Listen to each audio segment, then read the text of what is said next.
October 12th, 1889.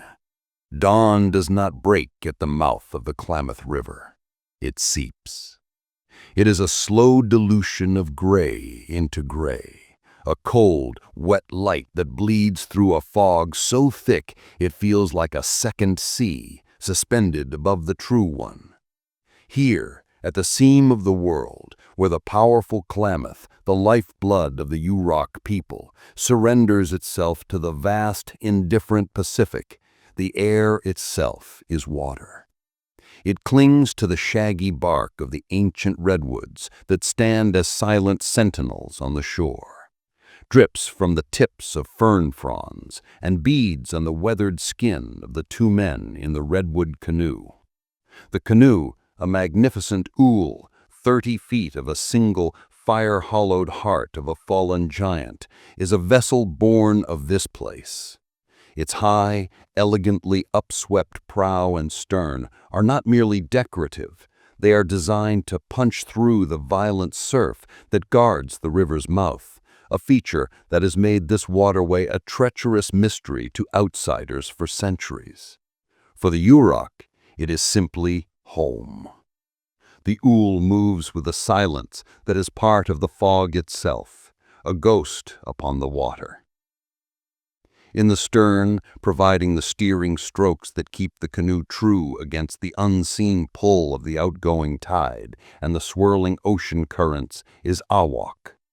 He is a man whose age is written not in years but in seasons, etched in the lines around his eyes that mirror the river's tributaries.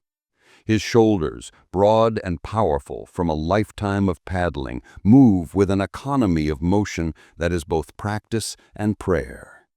Every dip of his yew-wood paddle is a conversation with the water. He feels the river's mood through the blade, the subtle shift where the cold, dense salt water slides beneath the warmer, silt-laden river current. He navigates not by sight, for there is nothing to see but a wall of white, but by a deeper sense. He smells the salt-sharp scent of the open ocean ahead. He hears the rhythmic sigh and grumble of the surf on the sandbar to his left, a sound he has mapped in his mind since boyhood. He feels the canoe's slight yaw as it enters the powerful grip of the tidal outflow.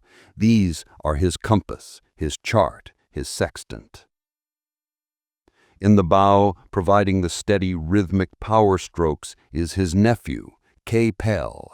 He is younger, perhaps 20 summers old, his muscles still lean and sharp with the fire of youth.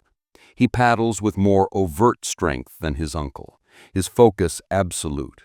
He is learning the language of the water, and A-wok is his teacher, though few words are ever spoken between them on the river. The teaching is in the silence, in the shared rhythm of the paddles, in the subtle pressure A-wok applies to the steering paddle that K-Pel feels through the entire length of the canoe's living wood. K-Pel's world at this moment has shrunk to the few feet of dark, swirling water visible beyond the prow, the slick, dark grain of the paddle shaft in his hands, and the comforting, steady presence of his ankle behind him, a silent anchor in this formless world. They are checking the gill nets they had set the day before, hoping for the last of the autumn's salmon run. It is a ritual as old as the river, a sacred duty and a practical necessity. The salmon are the heart of their people, and to disrespect the process, to show fear of the fog or laziness in the face of the ocean's moods, is to invite hunger and misfortune. The fog plays tricks on the senses. It muffles sound, making the familiar roar of the surf seem distant one moment and alarmingly close the next. It swallows light, creating phantom shapes in the periphery, a floating log that looks for a moment like the head of a sea lion, a swirl of mist that resembles a reaching hand. But for A-wok, the fog is not an adversary. It is a part of the world, like the rain or the sun. It demands respect, caution, and a reliance on the knowledge passed down through generations. His grandfather had taught him that the fog has its own currents, its own spirit. You do not fight it, you move within it, listen to it, and let it guide you if you know how to listen. The steady thump hish of their paddles is the only constant sound in the profound quiet. It is a sound of purpose, of life, in a world that seems to be holding its breath. Capel focuses on this rhythm, letting it fill his mind and push out the primal unease that the white void can stir in a young man's heart. He trusts his uncle completely. A-wok could navigate this river mouth blindfolded, guided only by the song of the water and the feel of the wind on his cheek. They reach the first net, marked by a small, carved wooden float that appears suddenly, as if born from the mist itself. A-wok expertly angles the ool alongside it, his paddle now a rudder, holding them steady against the current. Capel leans over, his hands sure and practiced, as he begins to haul the heavy, wet net. The familiar weight tells him it holds a catch. One by one, the magnificent silver bodies of Chinook salmon are brought into the canoe, their scales iridescent even in the flat, gray light. They are dispatched quickly, respectfully, with a sharp knock to the head from a small, smooth river stone club. A prayer of thanks is murmured, a silent acknowledgement of the life given so that their family, their village, might live. This is the pact. This is the balance. The river provides, and they take only what they need, with gratitude and reverence. As they work, the fog seems to thicken, pressing in on them, the damp cold seeping into their buckskin shirts. The world is a small, 20-foot circle of water, wood, and men. Beyond it lies nothing but featureless white. The sounds of the shore, the cries of gulls, the distant bark of sea lions on the offshore rocks have all been erased. It is as if they are the only two people left in the world, floating in a cloud at the beginning of time. They reach the second net, their paddles once again picking up their steady, hypnotic beat. Capel feels a sense of peace settle over him. This is his world. The feel of the paddle, the smell of the river, the weight of the fish, the quiet strength of his uncle behind him. A world of certainty, of rhythm, of belonging.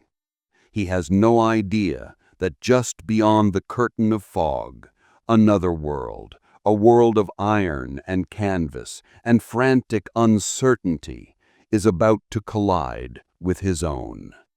He has no idea that the silent sea is about to offer up a different kind of catch, one that will test their skills and their understanding of the world in a way no salmon run ever could.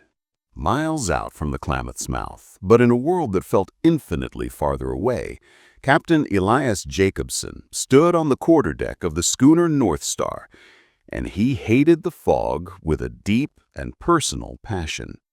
It was not a respectful caution like A-wok's. It was the hatred of a man for an enemy that has outsmarted him.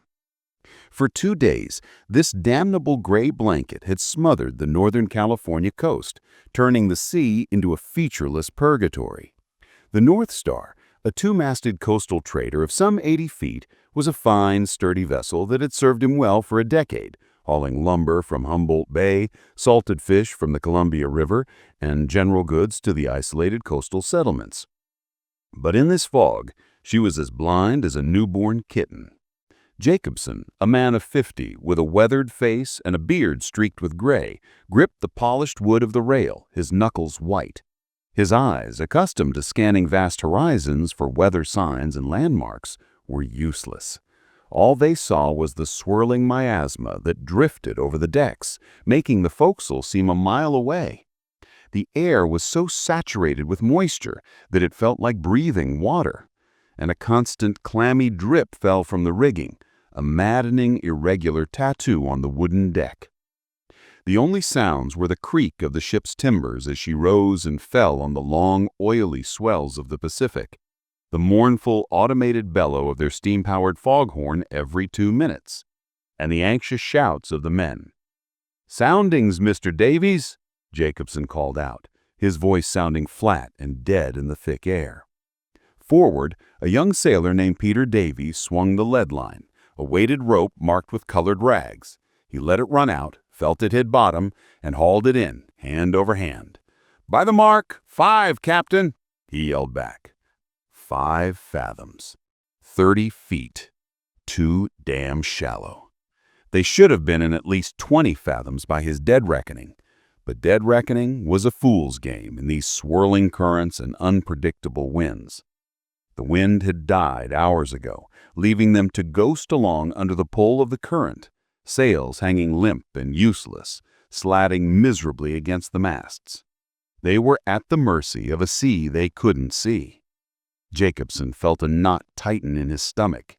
He was responsible for this ship, this cargo of milled redwood bound for San Francisco, and the 6 men who served under him. A good captain knew his ship and his charts, but a great captain knew when to fear the sea, and Jacobson feared it now. Below deck, the mood was equally grim. In the small, cramped forecastle, 2 off-duty sailors, a Swede named Lars and a young Bostonian named Finn, tried to pass the time. Lars was mending a tear in a sail with a palm and needle, his movements slow and methodical. Finn was trying to read a worn penny dreadful by the light of a swinging oil lamp, but his eyes kept lifting from the page, his senses on high alert. Every groan of the ship's timbers, every muffled shout from the deck made him jump. The air was thick with the smell of tar, bilge water, and stale sweat. "I don't like this," Finn said, finally tossing the book aside. "Can't see a thing. It's like being in a coffin." Lars didn't look up from his work. "The sea is the sea, the fog is the fog. The captain knows the way." But his voice lacked its usual booming confidence. He too felt the wrongness of it. They were drifting blind, and every sailor knew that the coast here was a ship killer, littered with submerged rocks and treacherous sandbars that shifted with every storm. The Klamath River mouth in particular was notorious, a place where the river's powerful outflow created a chaos of currents and shoals that could ground a ship in minutes. On deck, the captain made a decision. "We'll drop anchor, Mr. Hayes," he said to his first mate, a wiry man with a perpetual squint. Hayes nodded, his relief visible. The order was given, and the forecastle crew, Finn and Lars among them, scrambled on deck. The anchor chain roared out of the hawse pipe, a violet metallic scream that shattered the silence before plunging into the unseen water. The ship slowly swung around to face the current, and then, for a moment, there was a sense of relief. They were stationary. They were safe. But the relief was short-lived. Not 10 minutes later, a sudden violent shudder ran through the entire vessel. It was not the gentle tug of the anchor. It was a deep, grinding, sickening jolt that threw Finn against the mast and sent a cascade of water over the port rail. A sound followed it. A horrible, deep-throated crunch, the sound of thick wooden planks, the very bones of the ship being splintered by immense, indifferent force. Jacobson grabbed the rail, his heart leaping into his throat. "She struck something," Hayes yelled, his voice tight with alarm. "A rock! Must be a pinnacle not on the charts!" Panic, cold and sharp, flared on the deck. The men rushed to the rails, peering down into the murky water, but they could see nothing. The ship listed sharply to port, the angle of the deck suddenly steep and treacherous. "Check the bilge pumps," Jacobson roared, his voice cutting through the fear. "Sound the hold." Davies and Finn scrambled below, their feet slipping on the canted deck. The sounds from below were terrifying. Not just the rush of water, but the groaning protest of a structure in its death throes. The timbers were screaming. Davies came stumbling back up the companionway moments later, his face pale as the fog itself. "She's taking on water fast, Captain. The whole port side is stove in. The pumps can't keep up." Jacobson's mind raced. He had faced storms, equipment failures, and drunken crews. But this was different. This was a mortal wound. The North Star was dying beneath his feet. The list grew more severe, the sounds from below more agonizing. The cargo of redwood, which should have given them some buoyancy, seemed only to be adding to the strain, the shifting weight tearing the ship apart from the inside. Then came a sound worse than the grinding of rock, a sharp, deafening crack, like a giant tree being felled as one of the main structural beams below gave way. The ship shuddered again, a final convulsive tremor, and then, with a great sighing groan, it settled. The violent listing stopped. The deck, while still angled, was stable. The terrible sounds of splintering wood ceased. Silence descended again, broken only by the drip of water from the rigging and the panicked breathing of the crew. For a long, surreal moment, they all just stood there, clutching rails and rigging, waiting for the ship to lurch again, to slide beneath the waves. But she didn't. She just sat there, unnaturally still, held fast on whatever had impaled her. She's holding, Hayes said, his voice a disbelieving whisper.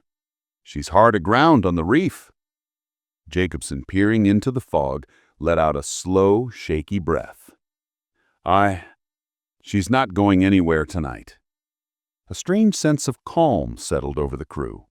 The immediate danger seemed to have passed. The ship was wrecked, yes, but she was stable. They were stranded, but they were alive. They would wait for the fog to lift at dawn, assess the full damage, and launch the lifeboat to get to shore.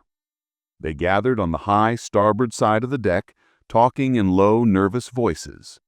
They were shipwrecked sailors, a grim but familiar role. What none of them could possibly comprehend, standing there on the familiar planks of their vessel, was that the story was far stranger than that. They believed they were on a ship that was aground.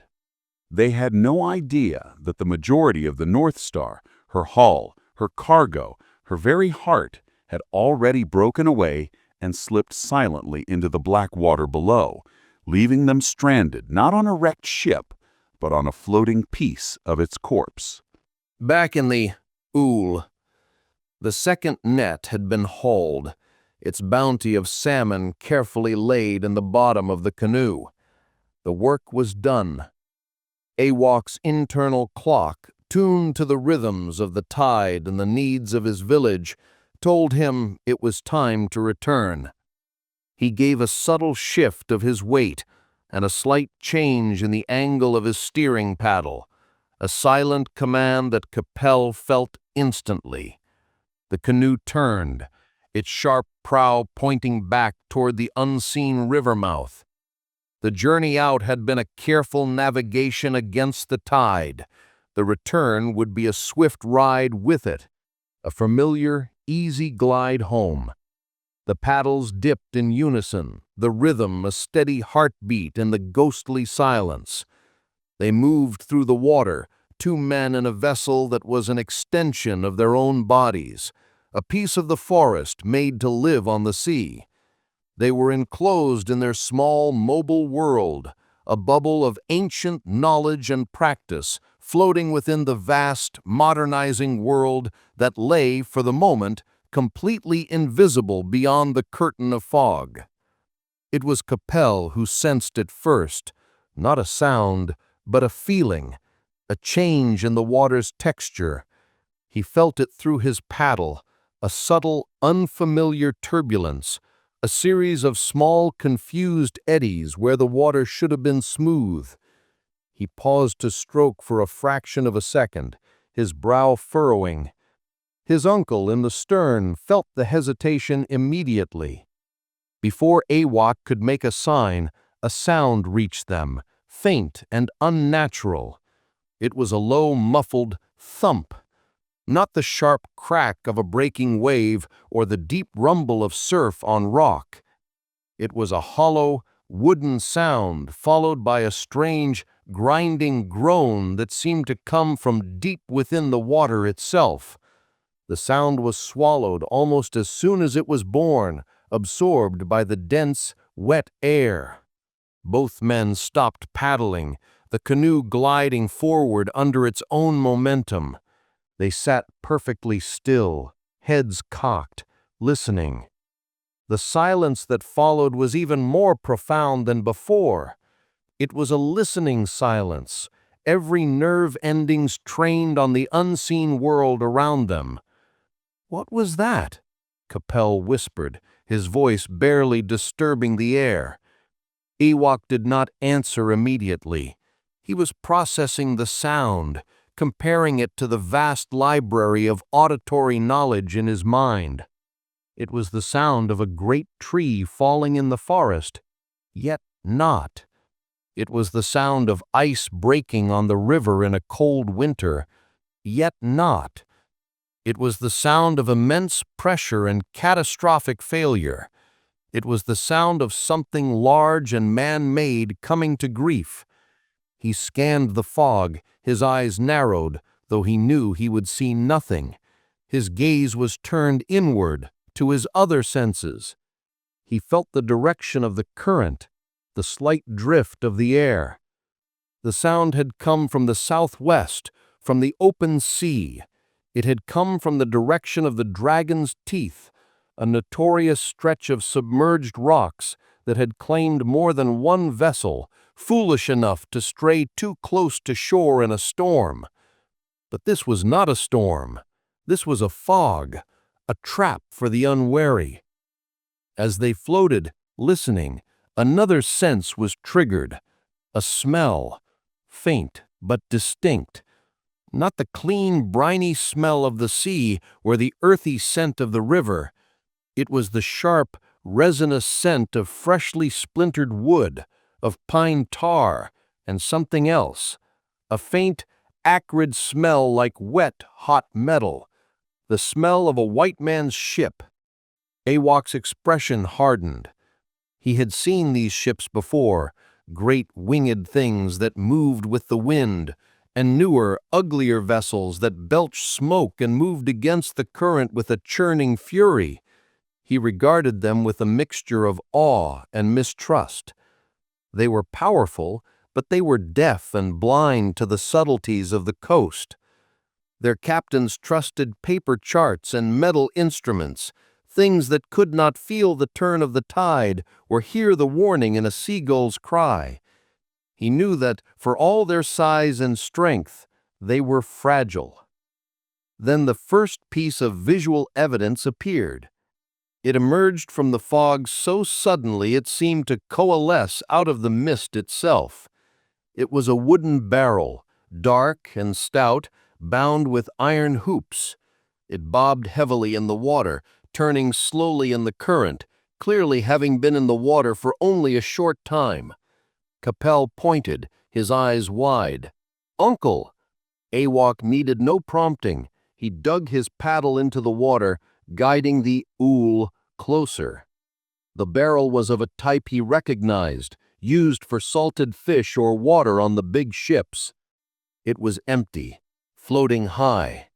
As they watched it, another one appeared out of the white wall, then a third. They were like messengers from a hidden world, clues in a silent mystery. A-wok looked at the barrels, then in the direction from which they had come. He could see the trail they had taken, not with his eyes, but with his understanding of the water. The outgoing tide from the river was a powerful force, but it met the coastal current here, creating a complex, swirling pattern. The barrels were caught in the coastal current, moving slowly south, parallel to the shore. Whoever, or whatever, had lost them was out there, in the fog, and in trouble. Capel looked at his uncle, a question in his eyes. Their canoe was full of fish. The village was waiting. The sensible thing to do was to head home, to the warmth of the fire and the safety of the shore. The fog was no place for curiosity. But that was not the way. Since he was a boy, Capel had been taught the stories, the laws of his people. You don't turn your back on a cry for help, seen or unseen. You don't ignore a sign of distress on the water. To do so would be to offend the spirits of the river and the sea. to bring shame upon your family and your village. It was a matter of honor, a sacred responsibility. A-wok looked from the barrels back to his nephew, his gaze steady. He saw the understanding in his eyes. No words were needed. The decision was made. With a powerful sweeping stroke of his steering paddle, A-wok turned the canoe away from the river mouth and pointed its prow southwest into the heart of the fog, into the vast, gray unknown. They would follow the trail. They would paddle toward the sound of breaking, toward the scent of splintered wood, toward the source of the silent bobbing messengers. The salmon in their canoe were a promise of life for their people. Perhaps, A-wok thought, the sea was asking them to deliver another such promise today. Their paddles dipped into the water again, no longer the easy rhythm of a journey home, but with a new urgency, a new purpose. They were no longer just fishermen. They were rescuers. Aboard the remains of the North Star, a strange and deceptive calm had taken hold. After the initial terror of the impact and the frantic moments of checking the pumps, the crew had settled into a state of weary acceptance. The ship, or what they perceived to be the ship, was wedged firmly on the reef. The groaning of her timbers had ceased, the inrush of water had seemingly stabilized somewhere deep below them, and the deck, while canted at a dizzying 30-degree angle, was no longer moving. For all intents and purposes, they were aground, a common enough maritime misfortune. Captain Jacobson, drawing on his reserves of authority, began to restore order and routine. "Mr. Davies, check the lashings on the lifeboat. Make sure it's ready to launch at first light," he commanded. "Lars, see if you can get a fire going in the galley stove. A hot mug of coffee will do us all a world of good. Finn, you and I will take first watch. Keep that foghorn blowing and ring the ship's bell every few minutes. If there's another vessel out here, we don't want them piling up on top of us." The men, grateful for the familiar structure of orders, set to their tasks. The very act of doing something, of performing their duties, pushed the fear to the back of their minds. They were sailors. This is what they did. They dealt with emergencies. Finn made his way to the ship's bell near the helm, the sloping deck making the short walk a clumsy shuffle. He began to pull the rope, the heavy bronze bell sending a clear, resonant clang out into the fog, a sound that seemed to be instantly absorbed by the thick, wet air. The sound was strangely comforting, a proclamation that they were still here, still a ship, still alive. But it was a lie. What Finn was standing on was no longer a ship. It was a tombstone. When the North Star had struck the submerged rock pinnacle, the impact had not been a simple puncture. The reef, sharp as a blade, had caught the ship's keel and forward hull, and the vessel's own momentum and the weight of its cargo had done the rest. The hull had been effectively ripped open from bow to midship. For a few terrifying minutes, the ship had been held together by its upper deck and internal framework, but the immense strain was too much. With the final deafening crack the men had heard, the lower two-thirds of the hull, containing the cargo hold, the forecastle where Finn and Lars were minutes before, and the captain's cabin, had sheared off completely. It had peeled off like the skin of a fruit, and, weighed down by tons of redwood and inrushing seawater, had slid silently into the 50-foot deep water below. What remained was a phantom. The entire quarterdeck, the main mast, a portion of the forward deck, and the galley, all held together by the massive, interlocking timbers of the ship's upper structure, had torn free. Buoyed by the air trapped in the remaining sealed compartments and the natural buoyancy of the massive wooden beams, this large section of wreckage had floated off the rock that had destroyed it. It was this piece, this island of debris, that the crew now occupied. They were adrift.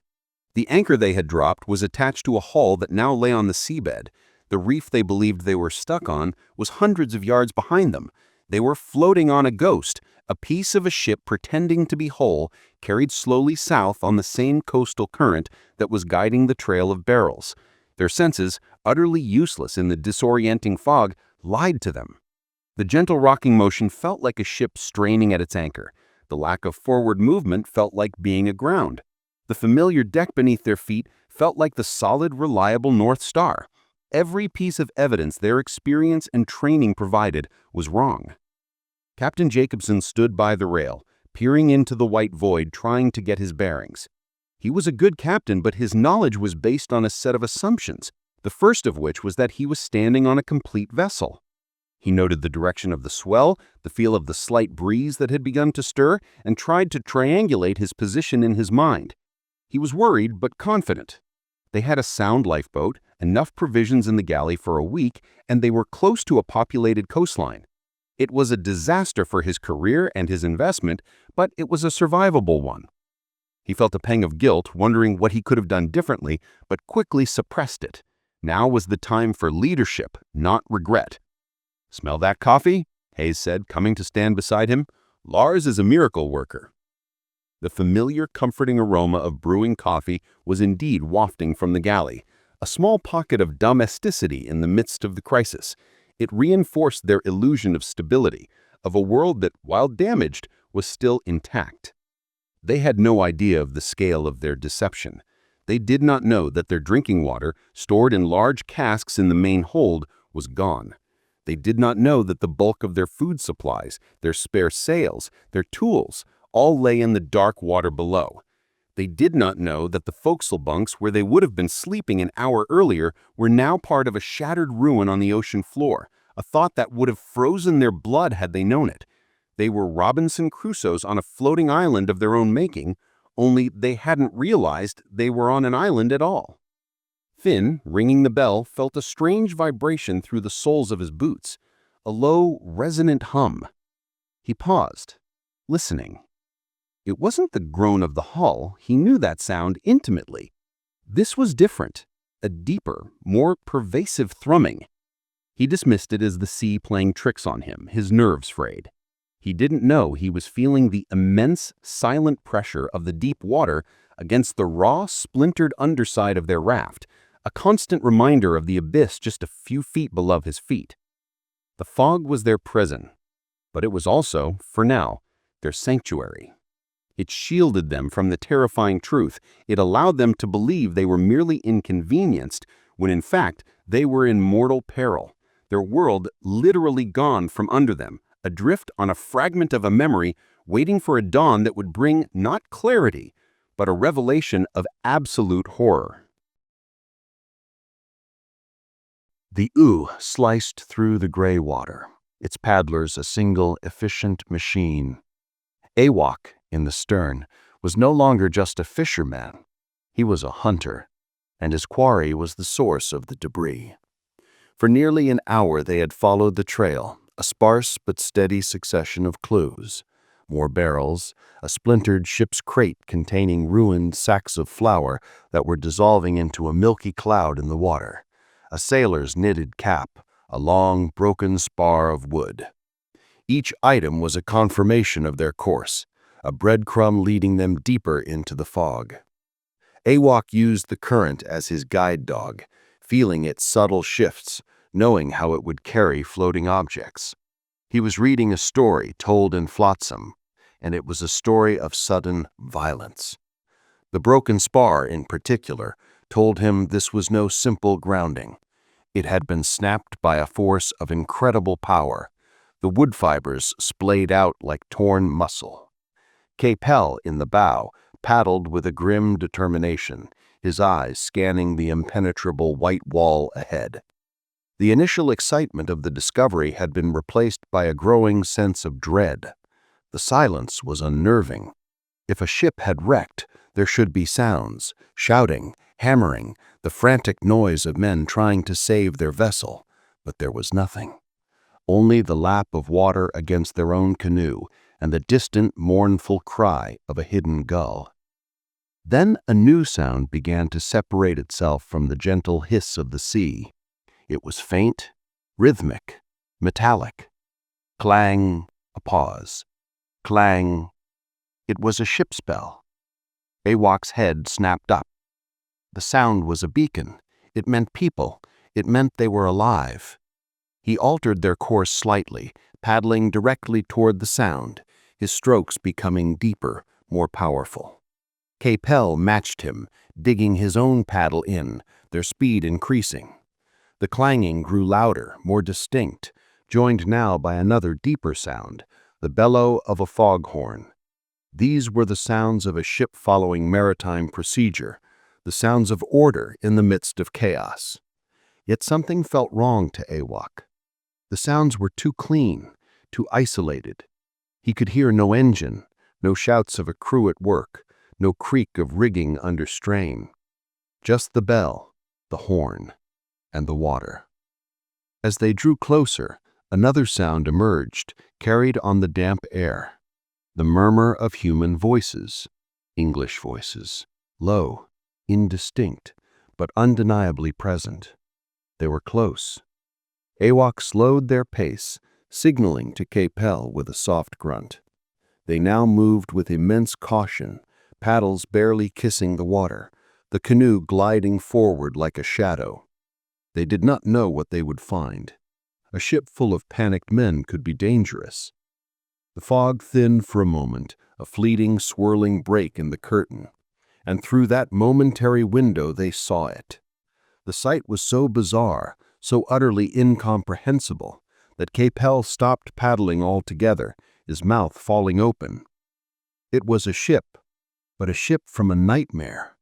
A single mast, canted at a drunken angle, rose from a section of deck. Men stood on that deck, some leaning against the rail, one methodically ringing the bell that had guided them here. But there was no hull beneath it. The deck simply ended, and below it there was only the gray, swelling sea. The structure rose out of the water like a monstrous floating ruin, a piece of a world that had been violently torn apart. It drifted with a slow, ponderous motion, a ghost ship crewed by ghosts who did not yet know they were dead. The fog closed in as quickly as it had opened, hiding the impossible vision, but the image was burned into their minds. A-wok understood instantly. His people had lived by the sea for 10,000 years. They knew its power to deceive, but also its fundamental truths. He knew what a floating log looked like, and this was a log of immense proportions, a construct of wood that had buoyancy, but no integrity, no life. The men on board were standing on a raft, and they were ringing a bell as if they were on a fortress. They had no idea. He exchanged a look with Capel. The young man's face was a mixture of awe and fear. He had heard stories of such things, of the ocean swallowing ships whole, but to see the aftermath, to witness this strange floating purgatory, was something else entirely. A-wok's resolve hardened. The men were in far greater danger than they knew. Their floating island could capsize or break apart in the next big swell. They had to be warned. They had to be rescued. He made his decision. There would be no more stealth. He took a deep breath and called out, his voice strong and clear, a Yurok word of greeting that cut through the fog like a thrown spear. He call. In the wreckage of the North Star, the sound came as a profound shock. It was not the sea, not the ship, not the bell. It was a human voice, but one that spoke in a language none of them recognized. It came from the fog, from nowhere. The men froze. Finn stopped ringing the bell. Captain Jacobson and Hayes spun around, staring into the white wall from which the voice had come. "Who's there?" Jacobson shouted, his voice tight with alarm. "Identify yourself." For an answer, a shape began to resolve itself in the mist. It was long, dark, and low to the water, moving with an eerily silent grace. Two figures sat within it, their paddles still. It was the Yurok canoe. To the sailors, who had seen nothing but fog and water for 2 days, its appearance was as startling as a sea monster breaking the surface. They had only ever seen native people on the shore, in the context of trading posts or towns. To see them out here, in this impossible fog, in a vessel that looked impossibly fragile, was deeply unsettling. A-wok guided the Ul to within a few yards of the wreckage, holding it steady with small, precise movements of his paddle. He looked up at the faces of the white men staring down at him. He saw their exhaustion, their confusion, but most of all, he saw their ignorance. They stood on their high, broken perch, looking down on him in his small canoe, and yet it was he who understood the truth of their situation. The roles were reversed. The master of the great ship was now the one who was lost, and the simple fisherman was the one who held the knowledge of survival. A-wok pointed with his paddle, not at the men, but down, at the water lapping against the raw, splintered edge of their floating platform. Then he made a sweeping, downward gesture with his hand, a universal sign for sinking, for being gone. Your ship, she is gone. Down. He pointed again, this time directly into the deep gray water. Gone. The encounter was complete. Two worlds had met in the center of the void. One, a world of technology and misplaced confidence, now shattered and adrift. The other, a world of ancient knowledge and deep connection to the environment, had arrived silently, not as a threat, but as the only possible salvation. The sailors just stared at him, unable to process the words, unable to comprehend the impossible message being delivered by the man in the dugout canoe. Captain Jacobson stared down at the native man in the canoe, a flicker of annoyance cutting through his confusion. The man's words were absurd. Gone. The ship was right here, solid beneath his feet. He could feel its familiar weight, its reassuring bulk. This man, a primitive fisherman who probably thought the North Star was some kind of magic, didn't understand. "We're aground, man," Jacobson shouted down, his voice laced with the condescending patience one uses for a child. "We've struck a reef. We're stable. The ship is fine." He stamped his foot on the deck for emphasis. The solid thump was his proof, his reality. A-wok looked at the captain, his expression unreadable. He saw the man's denial, the stubborn refusal to accept the evidence of his own eyes, if only he would look properly. A-wok knew he had to break through this dangerous illusion. He gestured for Keppel to hold the canoe steady. Then, with a fluid movement, he leaned over the side of the ool, plunged his paddle deep into the water directly beside the wreckage, and pushed it horizontally. The paddle blade disappeared completely underneath the floating deck. He slid it back and forth. There was nothing there, just open water. He pulled the paddle out, dripping, and looked back up at the captain, his meaning clear. There is no ship beneath you. Finn, the young sailor, watched this simple demonstration from the rail. A cold dread, far worse than the initial fear of the shipwreck, began to creep up his spine. The native man's gesture was undeniable. He leaned far over the rail, further than he had before, and peered down into the murky gray water, and for the first time, he truly saw. He saw not the curved, familiar flank of the North Star's hull receding into the depths, but the raw, jagged, splintered ends of massive beams. He saw torn, dangling ropes and the twisted remains of iron fittings. He saw, a few feet below the surface, the dark, empty void where the rest of his world was supposed to be. The deck he was standing on was not a deck. It was a lid on a watery grave. "Captain," Finn whispered, his voice choked with horror. He's right." He pointed, his hand shaking. "Look, just look." One by one, the other sailors, Lars, Hayes, Davies, leaned over the edge. A collective gasp went through them as the illusion shattered.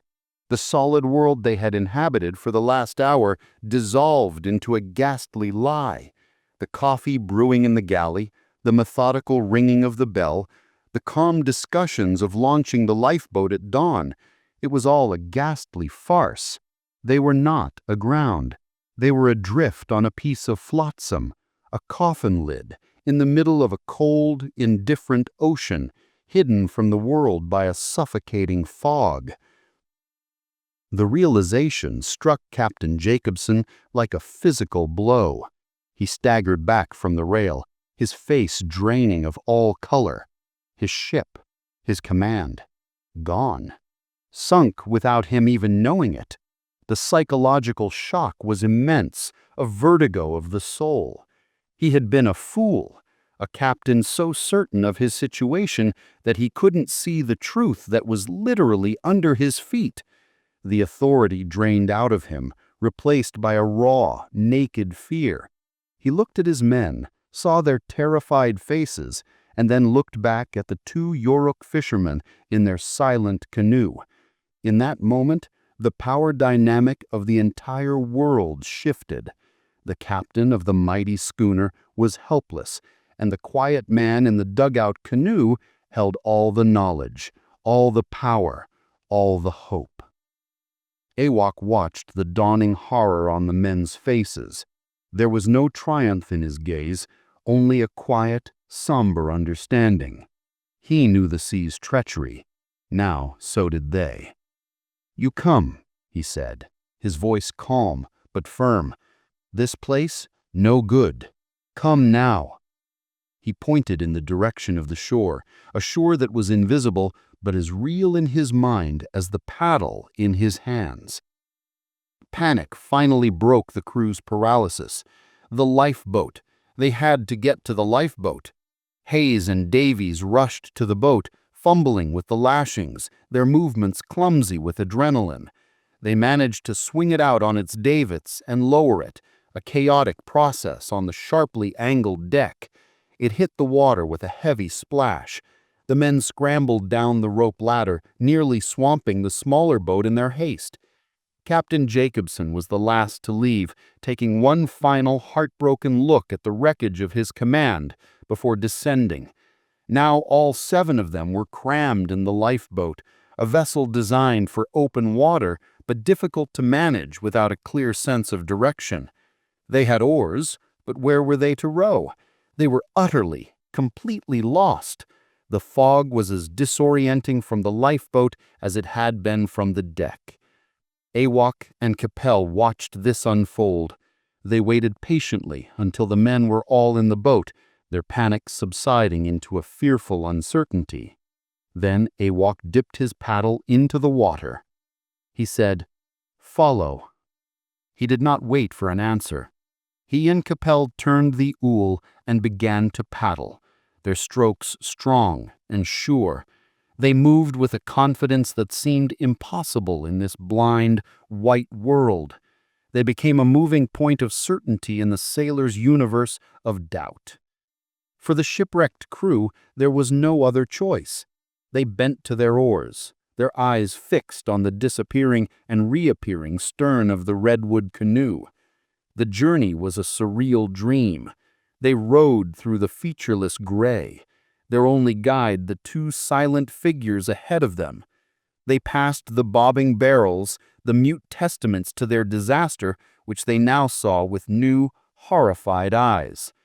A-wok navigated by senses they could not comprehend, reading the texture of the water, the direction of the swell, the subtle shifts in the air. He was leading them home.